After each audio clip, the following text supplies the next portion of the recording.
G'day and welcome to New England Today. Today, my guest is Brad Widders, and he has a very different approach to youth crime.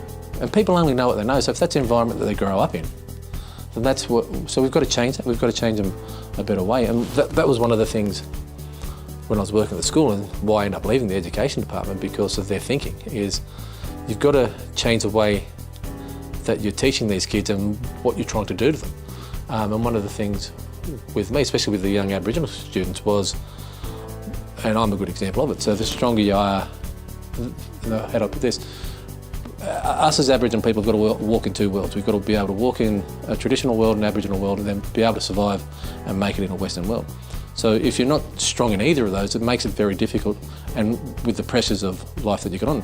And my thoughts and my theories are, and this is through my personal experience, is when the kids are stronger in culture, they're stronger within themselves, and stronger kids make stronger communities.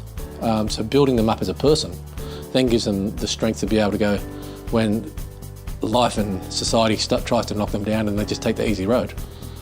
They've got the strength within themselves to say, no, hey, stop, and keep pushing through all the crap. And teaching them new experiences and new lives, and opening that silo away from those environments to go, here's your spot. Because it's an unfortunate thing that once you're branded a naughty kid, you're branded a naughty kid, and you live that way. Okay, so let's get the full story here from Brad Widders.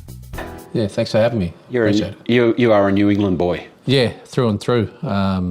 Both sides of my family from Armidale, probably related to half the town on both sides of my family, and yeah, through my father's family, we've been here for a fairly long time. We can pretty well say that your heart is pretty well a New England heart, and it's for this region. This is what it's about. Yeah, absolutely, because the New England region covers basically the same area as Anouan country. So, and you'll always hear me say, I'm a part of it, and it's a part of me. And so one and the same. Like, I look after it, and it looks after me. So, with New England being on the same sort of patch of grass, it sort of makes things a lot easier to put them both together. You've got quite a diverse portfolio, I guess, in the things you do. Yep. We know you're on council. Yep. We know that you've worked in the climate and land environment area. Yep.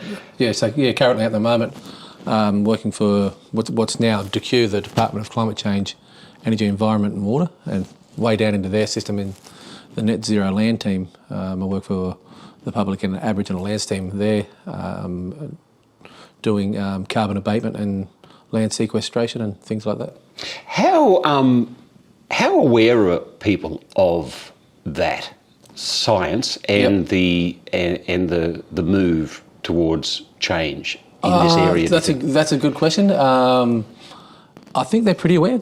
There's some leading industry things going on in this area specifically in regards to carbon abatement or planting of trees and all that sort of stuff, and endangered species. A lot of like the koalas or the region honeyeater, a lot of that stuff's going on in this region. So I think there's a fair bit of knowledge, especially around here, and that's got to do with our climate as well, I think. Yeah. And that, when you talk about that knowledge too, is that just the science, or that's the knowledge is coming from somewhere else as well? A bit of both. I think it's it's the West and I suppose the spiritual world of everything all mixing all together. You'll always hear me say, using what's old in a new sort of thinking. There's a lot of that going on. There's a lot of going back to what was traditionally done or done in the olden times, and putting a new age sort of style on it. Some of the older ideas too. Yeah.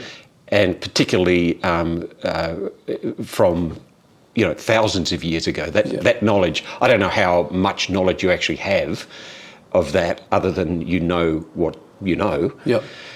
But combining those two things always seems to be a good way to move forward, understanding the history, understanding absolutely. What's now, and then power. Yeah, definitely. And I think with what I'm doing at the moment, we're looking at different ways for either carbon abatement or carbon sequestration. And one of the ways is cool burnings and cultural burns and all that sort of stuff. And my understanding of those is that you're burning at the right time so that when the fire happens, it's producing less emissions.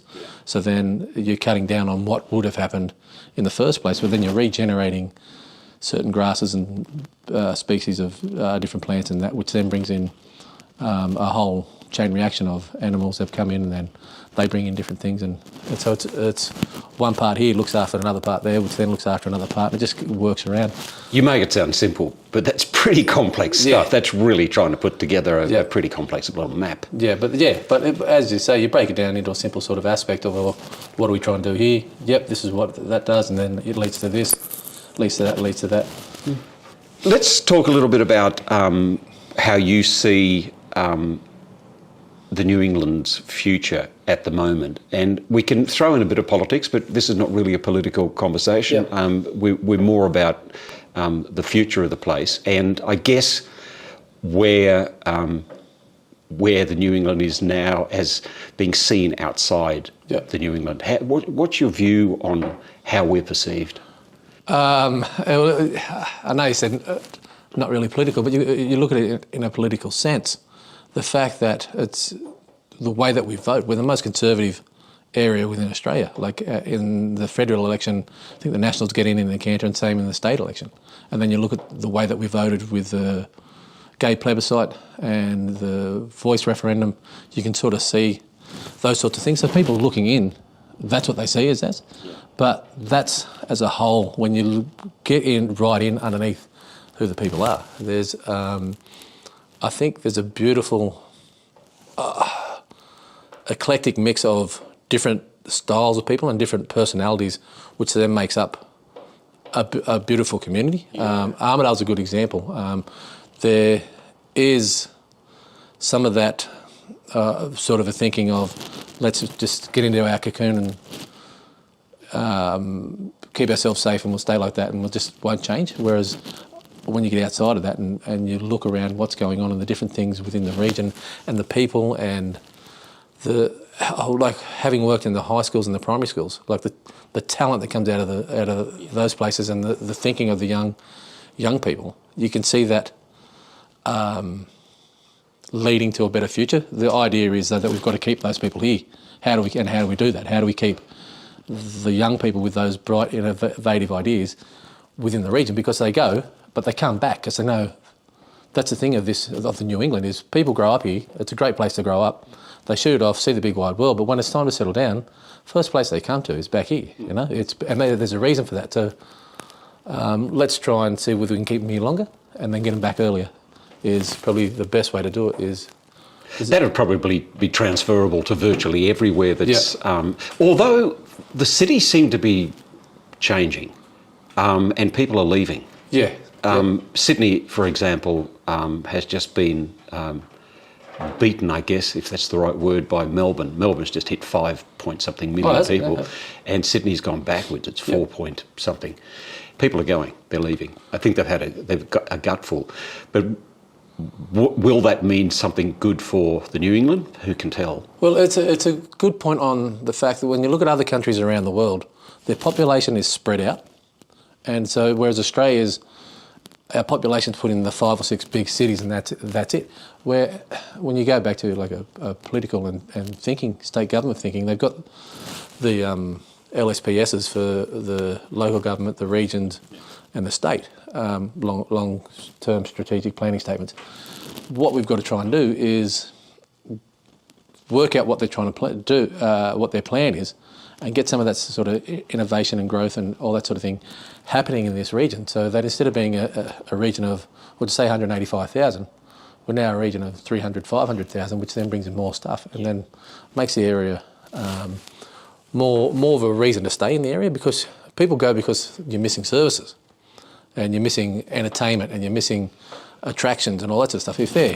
If you can get them to here, then there's less chance that you're going to go away. Like we've got the potential to do that. This town's got the university, it's got the high school, it's got green spaces galore. You've got the tourism sort of stuff of nature. Like a lot of our rateable land is in national parks.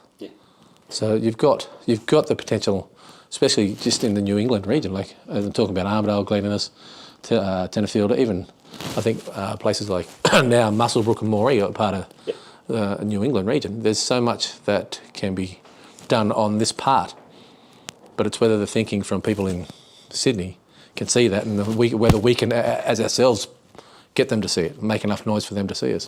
When I was growing up here, and I was out east of Uralla, up on the escarpment, pretty isolated. But the general thinking was, who cares? Who cares what other people think outside here? We produce the stuff, we do the stuff. Yep. But more and more in a world with social media and all that, those little silos seem to be more of a hindrance than a help. Yep. Do you see a way of sort of breaking out those? I think you used, before we started recording, you were talking about echo chambers and silos. Yep. Can you see any way to break those up so we can actually start sharing some ideas and be aware of our own image outside here? Yeah, I think so. I think that's what we need to do. We need to understand. The best way to break them up is to become self-aware, and self-aware that that's how we're living. And the information that stays in this silo could help the people over here, and then spreading that information and knocking down the walls and lifting each other up. Because we are in our silos, in our own echo chambers, want to hear what we want to hear. I suppose the word for it is confirmation bias. We just want confirmation bias on what we want to believe in.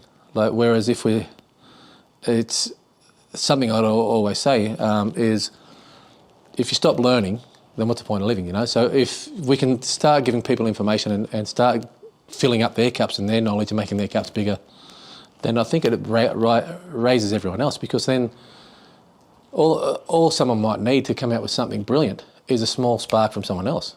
And they're not, that's the piece of their puzzle that they're missing, but they can't get that puzzle if this person's stuck over here around the yes man or the yes people, and telling them what they want to hear. Sometimes you've got to hear what you need to hear. Absolutely. Does that make sense? Absolutely. While you were talking about it, just a thought came past with the Elon Musk stuff that's going on at the moment. A man who is being told constantly everything he says is right, and he believes it now. Yep. He's saying some bizarre things from a highly intelligent human being who was perceived as, maybe somebody who could help the whole world, to, are you okay, mate? Are you still with us? And that's a good point. And one of the things about living in silos and echo chambers is it creates, I suppose, a division.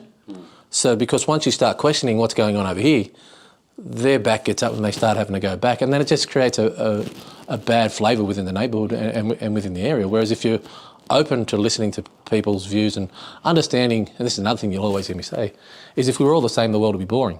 Yeah. Understanding that the diversity makes the world go round, and what makes it beautiful and what makes people beautiful is different lived experiences. Yeah. My experiences doesn't make me better than you. It just means that I've lived a different life than you. Right. And people within this region, I think we're too, what's the word? I don't want to say insular, but sometimes we are. And opening those doors and opening different things. And I've seen that over, just back to my council time. A great example is I went to a dinner out at Robb College. Now, for those of you that grew up in Armidale, Robb College is known as sort of like the rural college. That's where people go to. And so I went to their dinner, and the first thing they did was an acknowledgement of country. That would 20, 30 years ago, there's no way that would happen at a Robb College dinner, Yeah. And then the speaker spoke about using traditional methods of land management back on their farm. And that's what farmers are going towards. And that's 15, 20, 30 years ago wouldn't happen, but people are now starting to open their eyes to different things. And that's, if we can do that for all different parts of the society, I think it makes the world a better place. There's a bit of a thing at the moment, though, where I think as a bigger community, and I'm talking now probably Sydney, where welcome to country, diversity and inclusion, they seem to be burned out. The use of them. Yep. I can't think of the right word, but there's no truth in them. They seem to be doing it because it's in the box to tick. Yep, definitely. You see it at a lot of work events, where I get asked to do a fair bit, where I've gone from doing welcomes to acknowledgements of what country, but then getting people to understand, well, now we're the contemporary keepers of the land.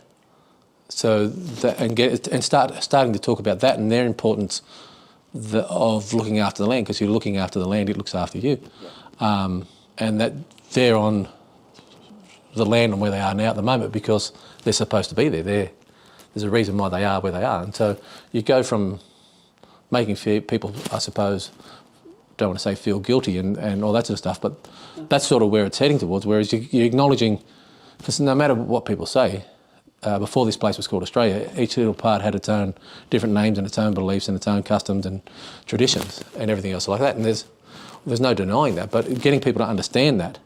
But yes, we're all together, and yes, we're all moving forward, and we all have the same responsibilities now as what people did 200, 300, 400 years ago. But because it's an unfortunate fact that because of some policies and some underhanded events, the people that live on this land now don't look the same, but that's what they did 200, 300 years ago. Yeah. But we still have the same responsibilities of looking after the land. You know, because as I said earlier, it's a part of us and we're a part of it. Yeah. We go back to it when we're finished. And we're all on it. Yep. We're all on it. Can you just while we're on that too, can you tell me the difference between acknowledgement and welcome? Yeah. So a welcome is, as an Edelman person, it's like welcoming someone to your house. So if someone comes to your house or to your country, you're welcoming them. And in a traditional sense, you're saying to the ancestors and whatever, this person's with me, I've welcomed them in to their house, so I'm responsible for them and while they're on this land. Yeah. And then an acknowledgement would be like if you walk into someone's house, you're saying, hey, I'm on your inside your house. So a good example of it is passport stamping. Like you get your passport stamped because you're acknowledging that you're on someone else's land. Like, and if you broke up Australia like it traditionally is with its countries, as what Europe is, then each country, and then, yeah. So it's just, I suppose, again, bringing that old thinking back into a newer way. Like, people don't have to make a song and dance about it. It's just like we're all part of it, and the more that everyone understands the stories, the more the stories stay alive, and the more knowledge that we have. Yeah, yeah. Does that make sense? It totally makes sense. That's there are so many people who are confused in what the two things are and what they mean and the depth of them. And I guess they got a little bit sort of. There was a group of people who thought, this shouldn't be.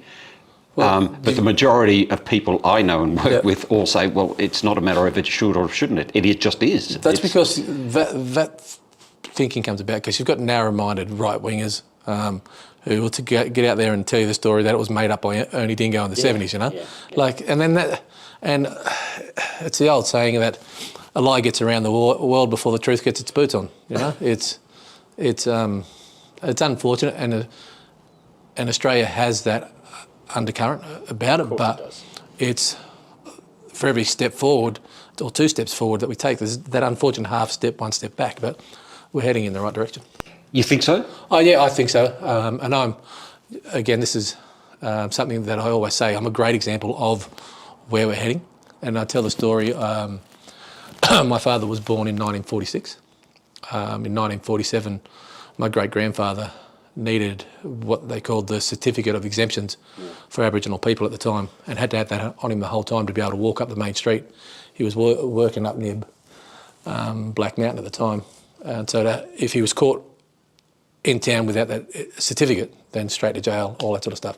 So that was in 1947. So when my father passed away in 2018, we'd gone from his grandfather needing a certificate of exemption to walk up the main street to me being on the council. This is not a threat to anyone. No.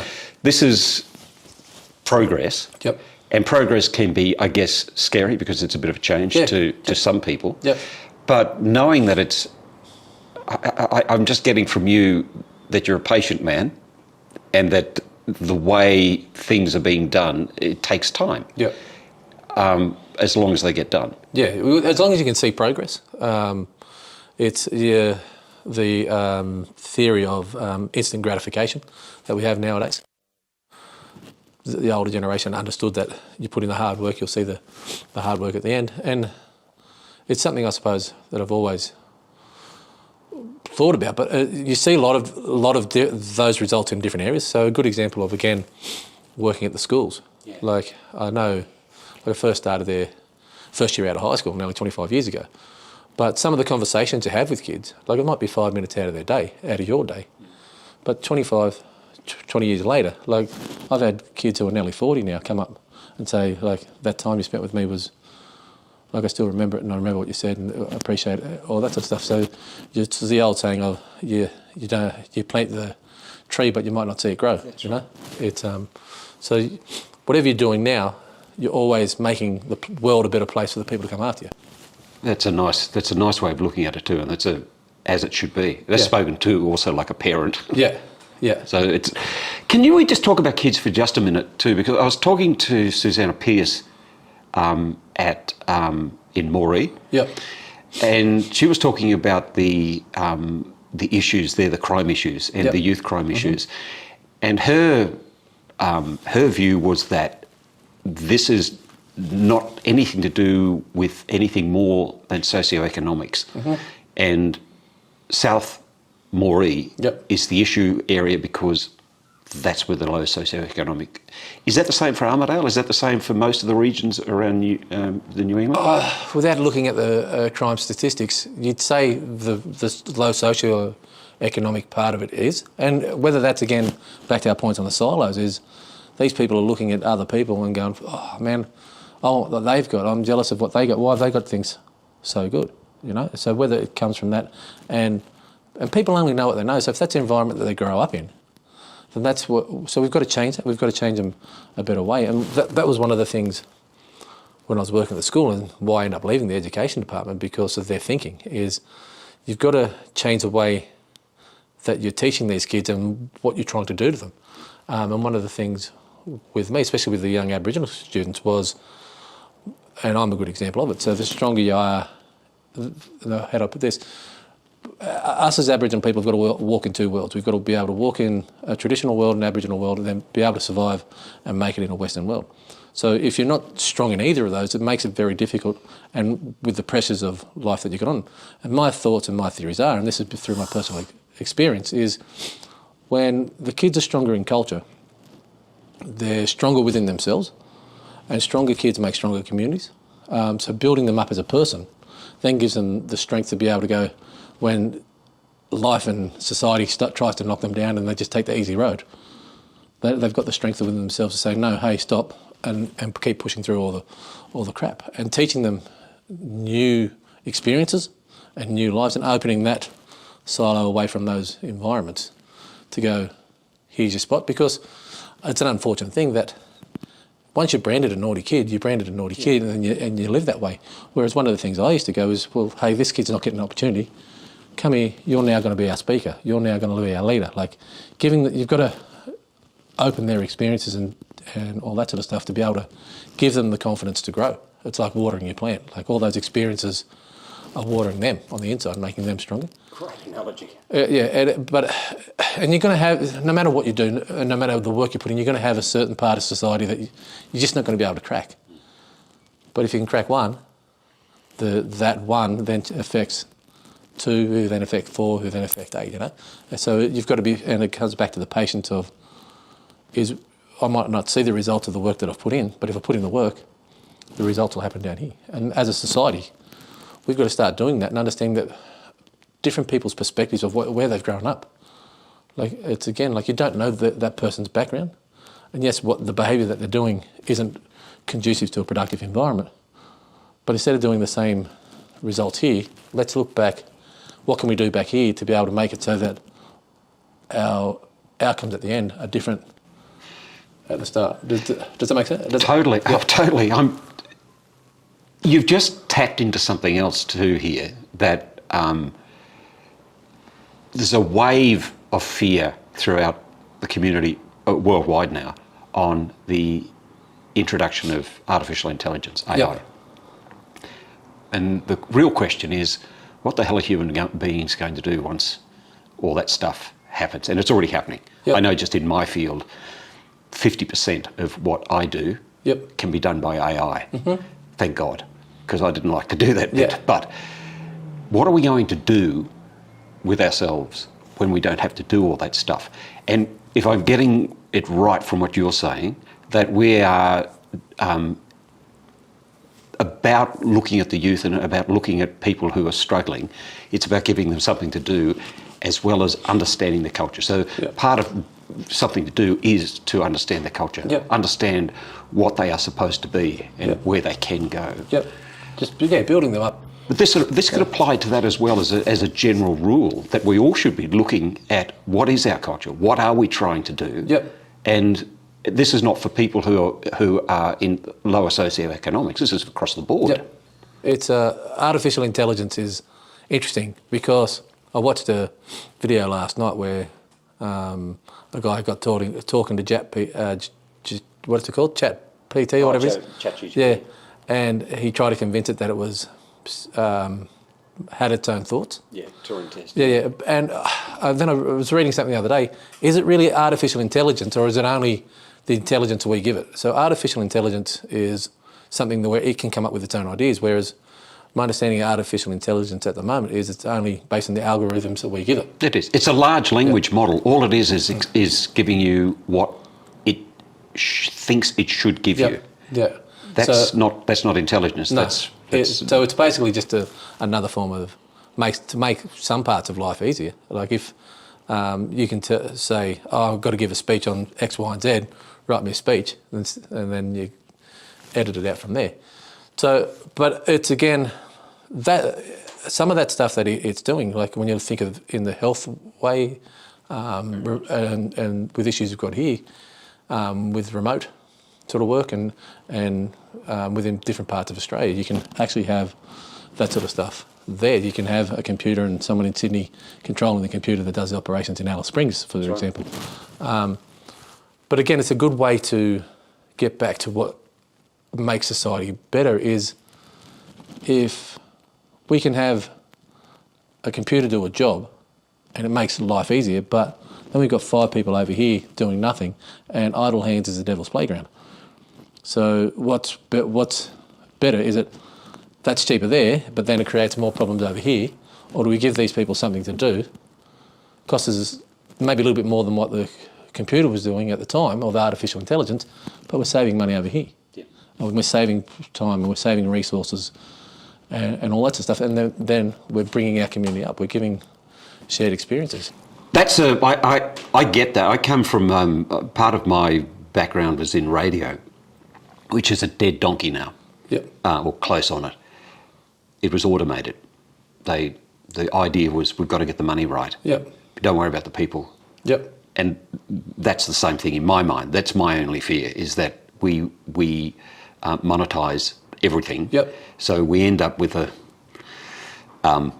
good bottom line, but the people are still in the toilet. Yeah, definitely. So what encourages me about your thinking is that it is about looking at the people. Let the technology do what it needs to do. But also forget the technology, just work. Is it a job people need, or is it an understanding that they need? That's the question, I guess, isn't it? Yeah, definitely. It's again solving. By dealing with one issue, you're solving another, and I think I need to do a bit more reading on this, but it's the dirty part of capitalism. If there was a perfect mix of capitalism and socialism, where you can still get ahead and still look after the people, which is, I think, the whole idea behind capitalism, but I think it's been corrupted. Brad, it's fantastic, and thank you for your insights. No worries. Thanks for having me. I enjoyed it. Brad Widders. Hey, look, if you would like to see more of this, please hit that subscribe button and the thumbs up if you like it. You can hit thumbs down if you don't like it, but prefer the thumbs up, it'd be good. But the subscription actually lets us know that this is something you want to see more of. Now, there's 2 real channels here we've got running for the New England exclusively. We've got New England Times, which you can read every day. There's news stories constantly, and there's this channel, which is our video channel. So we're getting these stories and a few other bits and pieces that we've got around the place if you'd like to prefer to watch. And we've got some ideas coming up in the near future. But don't forget to subscribe, and thank you very much for watching. Talk to you soon.